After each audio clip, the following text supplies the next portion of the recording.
What up, everybody, and welcome to Baz on Blades. My name is Baz, and I talk about blades, and today we are certainly talking about a blade. We've got another big boy here on the channel. What we've got is the brand new Kansept Knives Bison.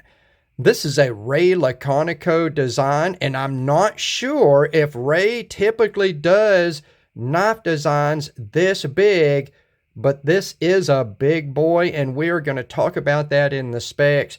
But first, I want to get this out of the way. Thank you very much to White Mountain Knives. Thank you, Justin at White Mountain Knives. A pleasure doing business with you as always. This design, this model is available in 6 or 8 different variants. We'll talk about that as well. But the price is going to be like $195 to $199. You throw in a 10% discount code at White Mountain Knives, and you're going to get, you're going to get down about, what did I pay, $178 or something like that, shipped to my door. I think that's a pretty decent price for a large premium bladed titanium frame lock knife in 2025. Getting in under $200 for a knife with a 4 1/4 inch blade. Let's go ahead and talk about those specs. Like I say, you've got a 4 1/4 inch blade. That's about 11 centimeters. Your blade width at the widest is 1 3/8 of an inch or 3.5 centimeters. Your blade stock thickness, it's not super thick, guys. It's a pretty slicey knife. 136 thousandths of an inch or 3.46 millimeters.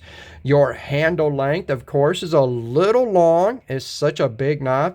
5 3/8 of an inch long or 13.5 centimeters. Your widest point is up here at the double guard. That's 1 9/16 of an inch or 4 centimeters. And the handle thickness, pretty slim and thin. I think this big boy has been on a diet. 495 thousandths of an inch or 12.58 millimeters. You got an overall length of 9 5/8 inches or 24.5 centimeters. Your handle to blade ratio on this big boy is fantastic. It is damn near 80% at 0.79. That is really good blade to handle ratio. And your weight seems a little high, but it's not in the hand. 6.63 ounces or 188 grams. Let's see if we can get up here under this lighting. These scales are weight relieved on the inside, and the weight in hand, it feels absolutely correct for this large knife. So don't let the 6.63 ounces or 188 grams scare you away. It feels really good in the hand. It is not overweight for its size at all. So we're going to take that out to the side. Let's bring in the packaging here. Kansept Knives. What do we got going here? In this colorway, that is what you are looking at. Open this up, and it's typical modern Kansept knives. You've got your pouch here, and that's pretty much it. This has got your warranty information. It's got a microfiber cleaning cloth in it. I think Kansept's packaging is just as nice as anybody else's. It feels premium enough at that $200 slightly lower price point. And we'll bring the knife back out here. We're going to talk about materials. Your blade steel, CPM S35VN. S35VN is like the gateway drug of premium blade steels. It is a stainless powder metallurgy steel, and it is the standard, I think, for a lot of the modern titanium frame lock sort of knives from just about every company, especially these high-end premium Chinese brands, say Kansept, Wee knives, things like that. They all love S35VN, and you know what? Everybody does. It's a really good performing steel with good edge retention, good impact resistance, and good corrosion resistance. You'll usually see it rock weld in like the this is a give or take on as far as Rockwell hardness on blades, because no manufacturer is really hardening their blades to its optimum level because of warranty information. So you'll typically see S35 in the as low as 59 up to about 62 Rockwell C. And it's a good performer. Like I said, this thinner blade stock, the behind the edge thickness of this is, I think it was 18 thousandths is what it was. I did not write that down, guys. It was 17 or 18 thousandths. It's very, very slicey with this high flat grind on this clip point blade profile. Let's get down here into the handle materials. Of course, we're in titanium for your handle slabs. You got a titanium milled pocket clip here. Titanium back spacer. Your small parts, your screws, are stainless. T10 on the pivot, and then a mix of T8 for your body. Excuse me, guys. Your body screws, your very smallest screws are T6 for like your insert for your lockup. It does have ceramic bearings on the pivot, and for the detent on my particular example is firm. We will talk more about that later, but it is very, very satisfying as far as the detent goes. Now, let's get into fit and finish. And I've had really good luck out of Kansept knives. I have 10 or 12 Kansept knives in my collection, all the way from their lower price points up to this $200-ish range.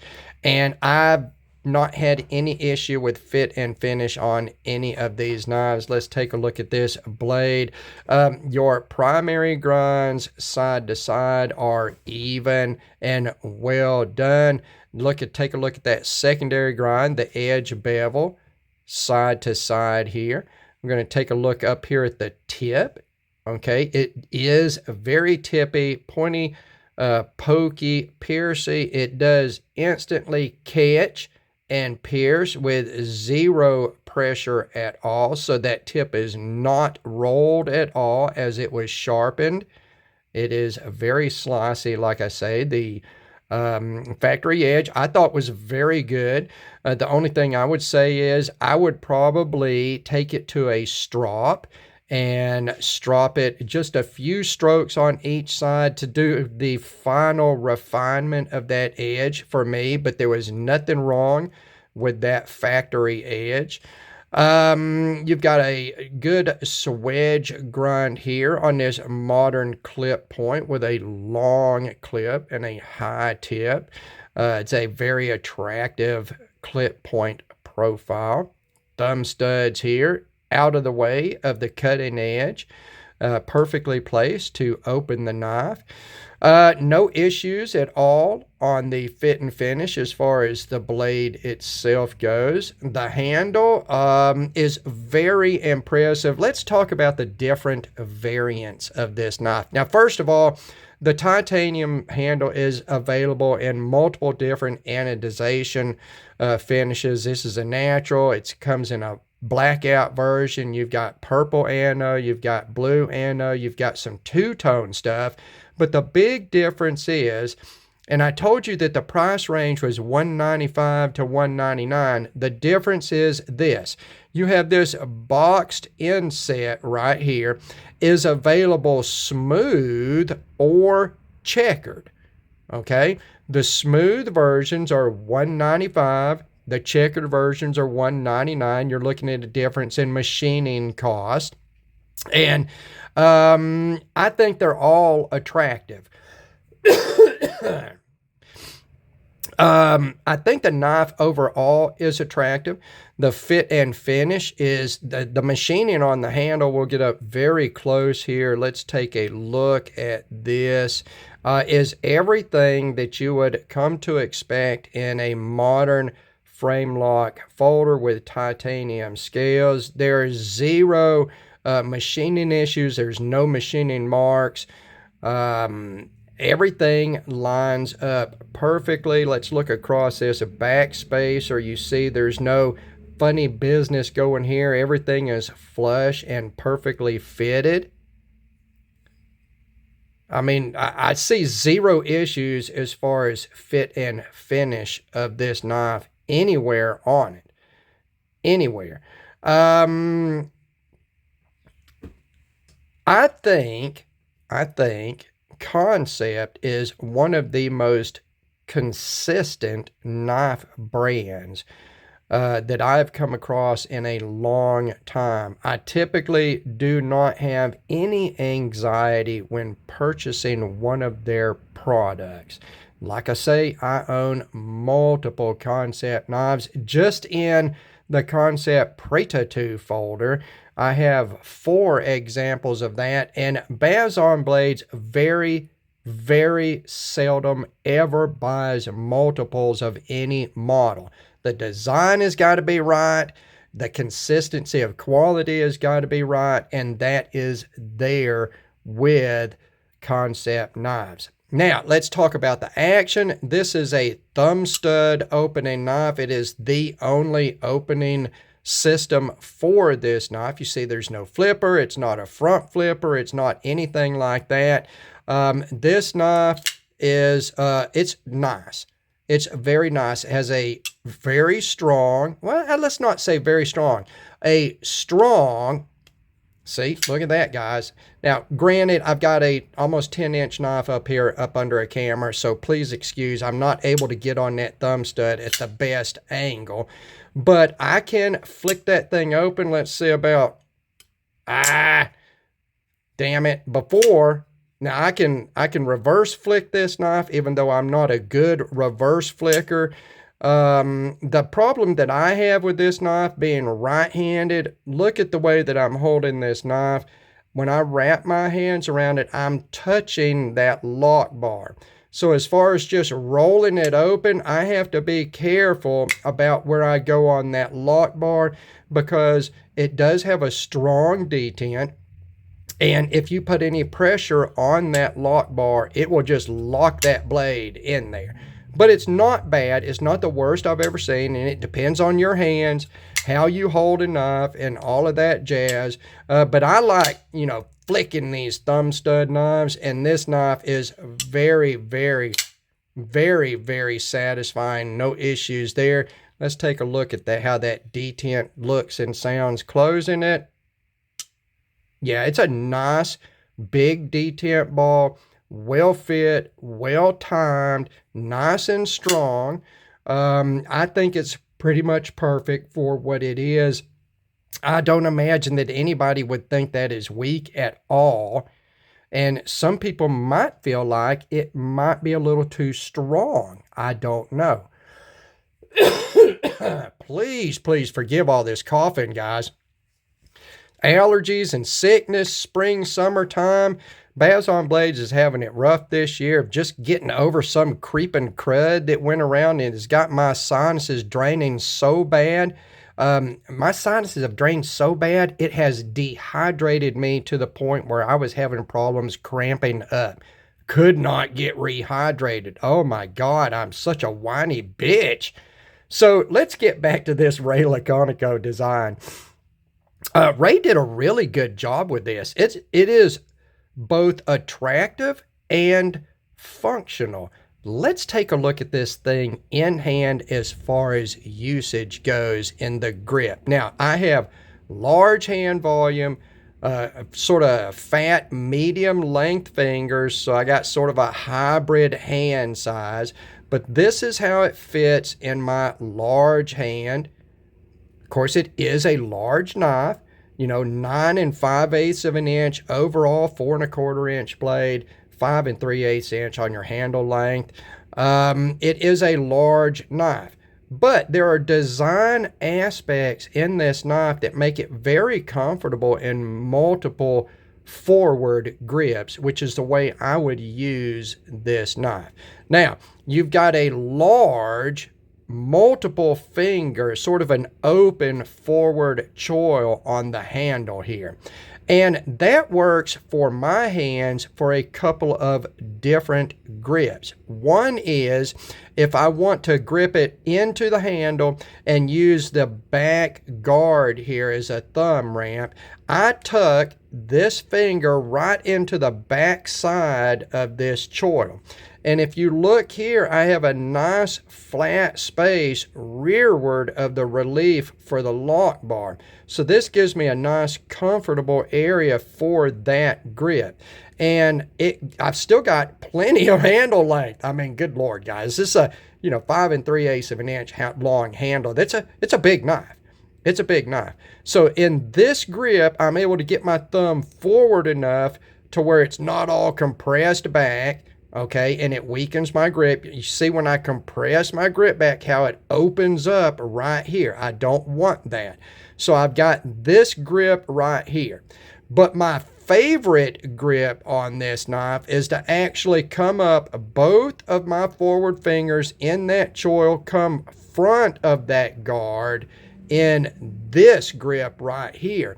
What that does mechanically, as far as my hand goes, when I bring my thumb forward of the pivot of the knife, it enables me to control the tip of the knife better. Now, if I'm in this grip back here, my hand is way away from the tip. The rotation point is right here behind the pivot.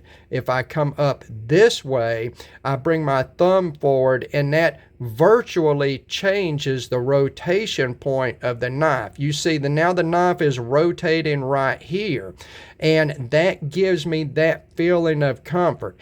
That open finger choil right here is perfectly sized for a large hand. Get 2 fingers up in there. You get up forward of that pivot with your thumb, and man, this feels so good in hand for all kinds of usage. It is fantastic in a forward grip like this. It is absolutely my favorite way to grab a hold of this knife. That is very surprising for me because it is a double guarded knife. I typically do not like an upper guard on a knife because I prefer to get my thumb forward. But let's take a look at this. This forward guard is raked forward, angled forward, and this leading edge is nice and soft and rounded. Okay. In my grip, when I do that, it tucks right up here. See where it tucks right in here on my thumb. It feels like it was designed for my hand in this grip. Ray Laconico, fuck yes. I mean, that is awesome. It feels so good in my hand in that grip. Kudos to the designer on that. That is such a very small decision in the shape of this guard. That very small decision to have a big radius on the front edge of that guard helps so much to make this big knife more comfortable and more usable in the hand. Another thing is you've got a machined titanium pocket clip that gives you a nice flat plane. So when you have this knife in your hand, I can feel that there's a pocket clip there, but it is not intrusive in any grip at all. It gives that sort of flat, my hand just comes over it and covers it up, and it's nice and comfortable. That's one of the best things about machined titanium pocket clips. I like them much better than a stamped steel or stamped titanium pocket clip typically. Although there are very good designs as far as those go, I typically prefer a machined pocket clip because it gives you a nice flat surface here. You don't have a tip sticking up that's going to poke into your hand. This knife overall has a very soft appealing feel in the hand as everything is melted. It's got this bead blasty sort of surface finish on it. You can see all the edges are soft. See how the light reflects across the radius of the outside edge of everything. Everything is comfortably radiused.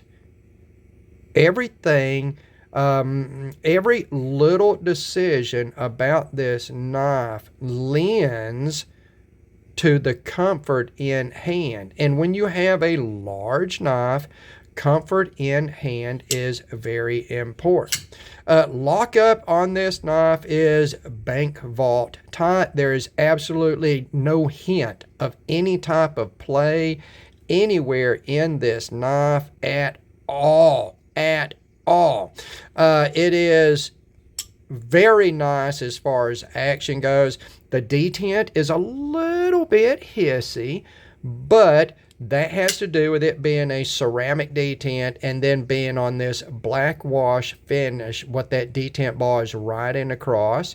I did put a little drop of oil on the detent ball. That cut that hissiness down a little bit, but that's not an issue.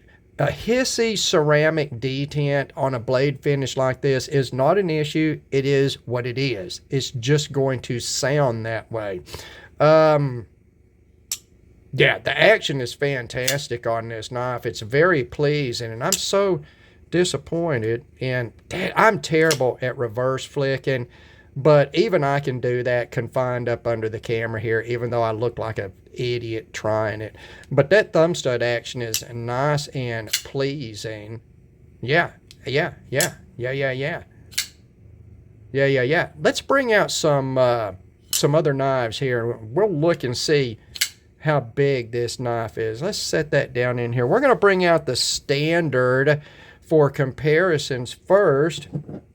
We'll bring out the Paramilitary 2 from Spyderco, and you can see this is a much bigger knife than a Paramilitary 2. It is much longer in the handle length and much longer in the blade length. Let's bring out another standard that I use, and that is the Zero Tolerance 0452, and they are very similar. Of course, the Bison is a wider profile. The Zero Tolerance is a narrower profile, but they are very, very similar as far as handle length and blade length. The Bison, slightly longer overall. It has a slightly longer handle. As far as the blade length, even though the blade is from the front part of the handle is a little bit longer on the Bison, the 0452 has such an efficient design as far as cutting length. If I was to line that up as far as cutting length, look at that. What we're doing is we're going from the choil here on each knife forward of the cutting length, and you can see the difference right here. That is, in knife designs, there are little things that most people are not aware of that make big differences in knives, in the efficiency of the design. Not efficiency of use, but the efficiency of a design. And the blade to handle ratio on a knife is part of that. The usable cutting area is part of that. That's the reason Baz-On Blades does not like blade-oriented finger choils, because they always decrease the cutting length of the edge. Always. There's no way to get past that. You are taken away from that. That's the reason I don't like it. Let's bring out something else here. Let's bring out a big boy here, and that is the Cold Steel 4 Max Scout.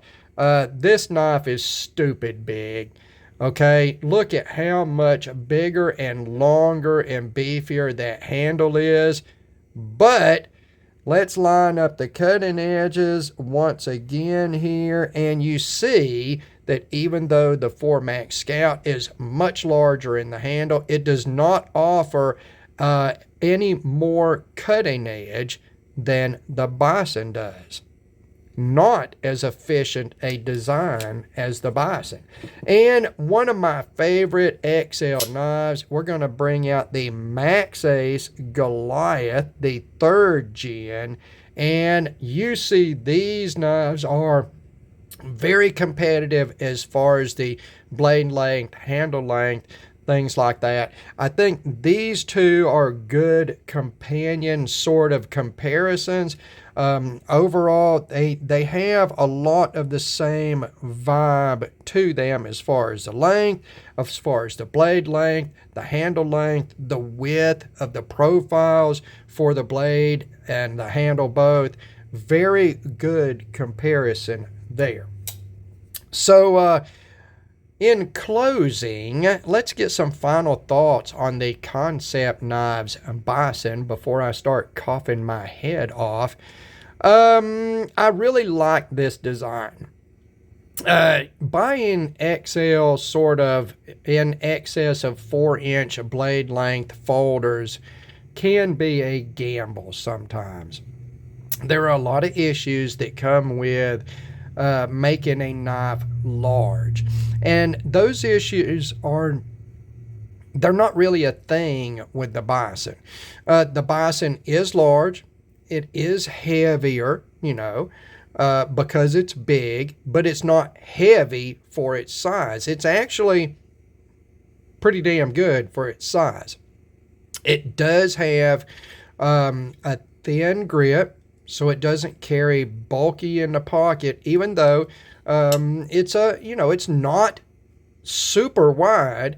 The blade nests well within the handle, so it's not taking up a lot of real estate width-wise in your pocket. It's not taking up a lot of real estate thickness-wise in your pocket.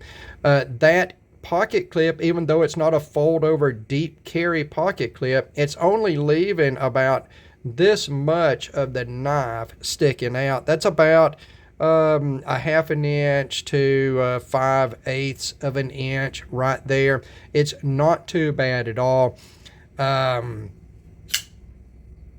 Like I say, a lot of the typical issues you see with large knives, you do not see here. Ray Laconico has done a fantastic job with this design. I love clip points, modern clip points. I actually really like the double guard here. It brings in a little bit of a shoot knife sort of feel to the design. And the upper guard is done so well. It is comfortable in the hand, in my preferred grip. In fact, it goes beyond comfortable to the point that it feels like Ray designed this knife for me to use this grip. It is absolutely comfortable in the hand, even though it is a large, bulky knife. A nice choice as far as the blade stock thickness and the grind, giving you a nice thin behind the edge slicey performance with this knife. I can't find anything really about this knife that I'm going to ding it on. I'm trying to think of something right now off the top of my head after carrying and using this knife a little bit. I guess it could be, I don't know. I want to say that it might be too big or too heavy for some people, but if you're buying this knife, you can see the specs of the knife from whatever retailer you're buying it from. You buy it and you get it in hand and you go, oh, this is too big and heavy. I think that's on you as a purchaser. This knife is large. This knife is heavier because of the size, even though it is not heavy for its size. I can't ding it on that. That's just a product of having a large knife. I'm very positive about this knife. It carries well. It uses well. The fit and finish is absolutely perfect on this knife. I couldn't find any issues. materials are quality. Everything about it. Everything about it. I even like the packaging. And it compares well with other large knives and better than a lot of them as far as the design, the performance, the feel in hand. So there you go. The Kansept Knives, Ray Laconico designed Bison. It's big, it's bold, it's beautiful, and Baz on Blades is going to recommend this one if you like bigger knives. As always, thank you very much for taking the time to watch one of my videos. God bless all of you, and we will talk to you again.